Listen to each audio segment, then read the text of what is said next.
Alright, so I want to talk about the solo leveling the Rise tier list now that Hae-In has released. And one of the main things is for sure in relation to the crit damage buff essentially. So crit damage was bugged and most of the crit damage stats were not actually working before the launch. So a lot of the tiers, well, I mean, for the most part, they have stayed the same.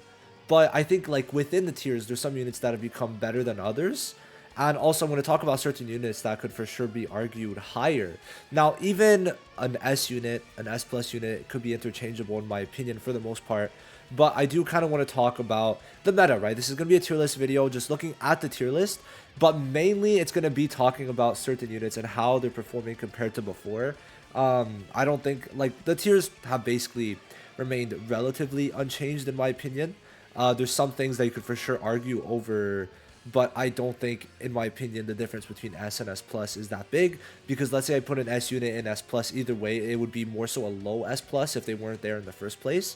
But we'll talk about the units that really get a huge profit out of crit damage being buffed, and let's get into it. So we know Hae-In, okay, she's absolutely insane. There's not really more to say there. I mean, we could talk a bit about her. So by far best unit in the game. I think everyone agrees on that matter, no matter who I talk to about it. Easily, right? Especially once you get dupes up, gonna be insane.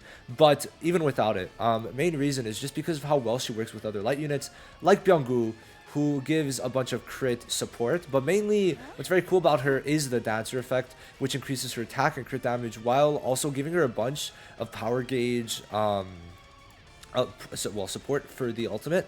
And her amount of damage is absolutely insane, especially now with crit damage working correctly, right? I'm going to mention it a decent bit, but her damage is by far the highest in the game, while having very good off-field support at the same time. Being able to put the unrecoverable effect, being able to put the brand effect, which increases everyone's crit rate and damage to the target by 12%, which is extremely strong, right? And the brand is on a lot of skills, the dancer, the light strike, and then also rampant of light, like the QTE, the support, and also one of her skills. So she's going to be very good, and her range on the E, well, this basic skill, and also just like her other skills, is extremely good. And by far, I think her ult, like especially once you start duping it out, is like one of the highest damaging ults in the game. So definitely just major props to Cha, right? Like they just did a very good job with her, and it's insane, especially when you're able to spam this like 9-10 times almost, and the damage that comes out of this skill is absolutely insane. So for sure, I think unanimously she is worth it for the SS being the top unit in the game. I think as time goes on, the problem I think at least with, for example, Fire, Wind, and Dark is the fact that in terms of the encore stages, right, one of the main things is just overall, there's not as much of a place for them because of the fact that you consider in encore, you got water advantage and light advantage that's very strong, whereas the other ones don't exactly have that. But of course, there is a place for them, no doubt about it. It's just more so the fact that they have less usability in a slight sense. But in terms of everything, it doesn't affect the tier list overall. Just a little thing I thought I'd mention in terms of value, instead, like more so value instead of just being outright strong, is how I guess I could kind of see it. So now let's go down. S plus, okay. These are still like pretty much the high-end units. We could say, we'll talk about the S units and talk about how they've changed. But Byung-gu gets a massive buff, okay. Main reason is because he was pretty much a crit based unit. If we check it, not this, sorry, the alt is giving crit damage, okay, so crit rate, crit damage here. So you know, it's just it's a lot, right? Basically you increase the crit damage based on 40% of the amount that exceeds Min Byung-gu's basic crit damage. So I don't know what his basic crit damage is, but basically any extra crit damage, you're getting 40% of that to the whole team with crit rate. And I mean, obviously now crit is just so much more useful. So this is such an insane buff. But then you also got to consider he puts the disguise and he's able to kind of heal. So he is extremely good, especially at dupe 1, getting that crit rate and crit damage.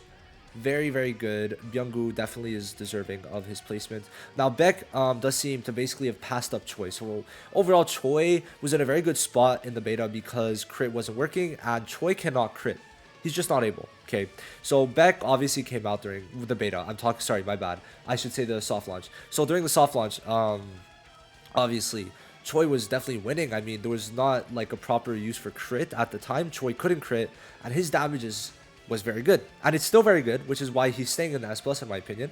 And then Beck, obviously, now that he can crit, is going to be looking much better damage wise. Especially, he's more of a high end skill usage player or unit because of the fact that he needs to be more low HP to be able to be used. But it does work out very well for just a lot of players to be able to use Beck, especially now that his banner's still out. The main con is that you can't get his weapon anymore for free. So he's in the same position as like any other SSR besides Cha at the moment, where you can't get his SSR weapon, which is just unfortunate. But I still think he's very worth it. I definitely passed up Choi as like pretty much, I guess you could say, the second best outright DPS. But then going to Fire, both Emma and Choi still keep their spot. I mean, obviously Beck also has his attack increase, so not even looking at it just from a main DPS perspective, but also like as a support perspective, he's great for like the Igris fight when you're fighting in encore missions, right? He's going to be great for a bunch of good stuff with Jinwoo too, so that's very good. But Choi also has something similar with a defense reduction and just being able to do insane amounts of damage. If ever there's, we're winning if ever they have a like fire stage with fire type advantage that's outright meant for hunters. So, you know, that would be very good. Definitely in the future, I could see that. And Emma, of course, like, just for what she does, right? She's not exactly, like, she could be good for bosses, right? She has her break, which is very good. Is it on the level of Beck as breaking? No. They like Beck, obviously.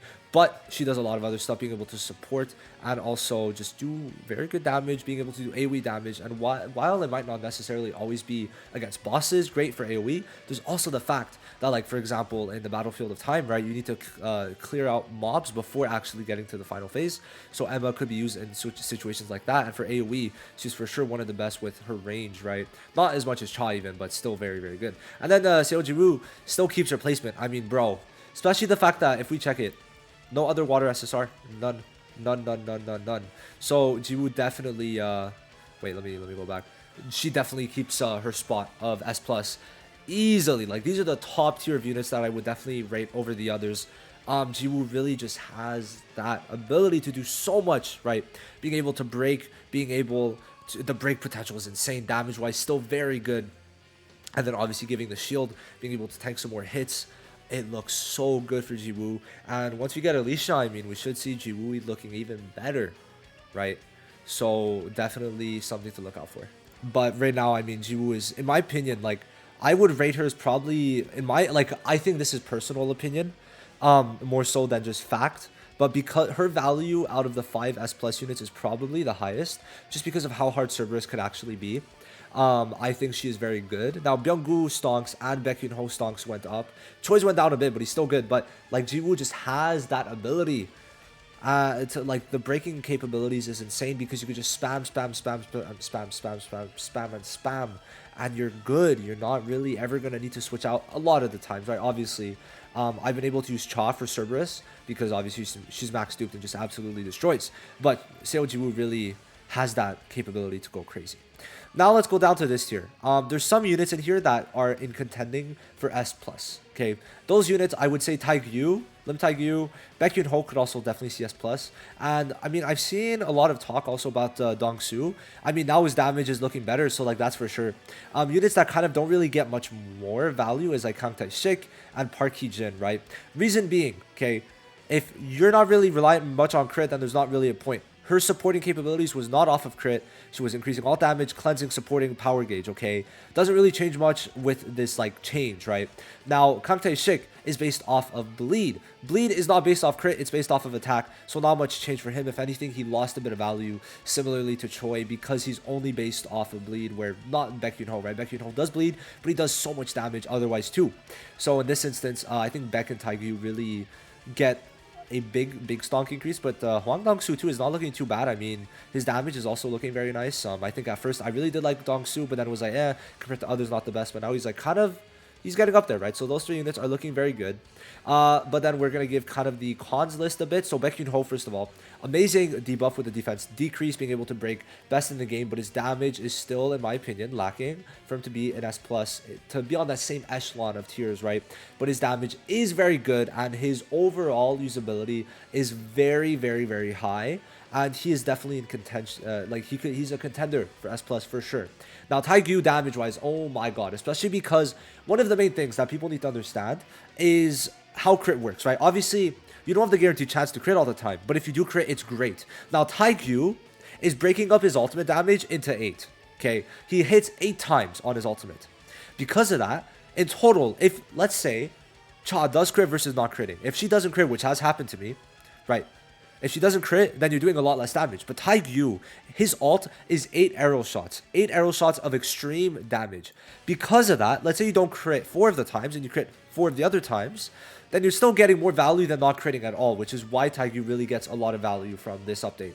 And then Hwang Dong-soo, just overall very good damage, obviously increasing his defense, being quite tanky, while also the defense increase, also increasing his own defense, so definitely not bad. I feel like Chaeyoung might drop when Alicia comes out, but for right now, she's looking pretty good. And Bora obviously has so much potential just because she's a dark supporter. You got Beck, Taishik, and Taegyu that are really, really good. Now we're kind of going to the lower slots, so I'm not really going to talk much, but Junchol, I mean, I don't know, like damage-wise, it's not even comparable to really any other SSR from what I'm seeing. I mean, if you guys have had your own really, like, I mean, he's an A-rank unit. He doesn't completely suck, but he's definitely not one that you really want to focus on. But he's still, like, he's usable. If you want to use him, go ahead. I mean, I saw Arm Genesis on Twitter. One of the leakers just decide to build him up. And I mean, go you, right? Like, this is, if you want to build him up, go ahead. I mean, you could for sure beat content in the game with him, but he's just not on that same level. So that's kind of where he is. Now, water units, I mean, just scrolling down. Hwang Dong-suk, still damage-wise amazing, but then you got the other dark DPSs. So there's really, it's hard to really rank it. Now, these two, very good for breaking and also just tanking. So really good. And his stuns are insane. Like, Kim Chol's stuns should not be really scoffed at. And then I feel like other units, like these bottom units, like from D to B, like if you want to change the ranking, go ahead. But like Chiyo, Han Song-Yu definitely have their uses. I personally do not really fuck with healing that much. Now, people might be like, well, what about Byung-gu? Well, Byung-gu gives a bunch of damage increases, which is his main use. But Lee Ju-hee doesn't really have that. I mean, if you get her up a bit, she could do some supporting capabilities. So maybe B rank is more worth it for her, but just not really worth it. That's really it. Now, by the way, the one thing putting Taegyu in S, I need to kind of clear this up before I finish off the video. It's mainly the fact that he could be in a bad position a lot of the times because 1, his E takes a long time to charge up, and 2, his ult is 8 hits. If you get caught, it could be looking very bad for Taegyu, but you want to get those hits in, so you're going to like risk getting caught either way. That's like the one thing, in my opinion, that really puts him in that S tier, because he is like top of S tier either way. He breaks, does good damage, and is able to increase his attacks, just do very, very good damage. So yeah, that's basically it.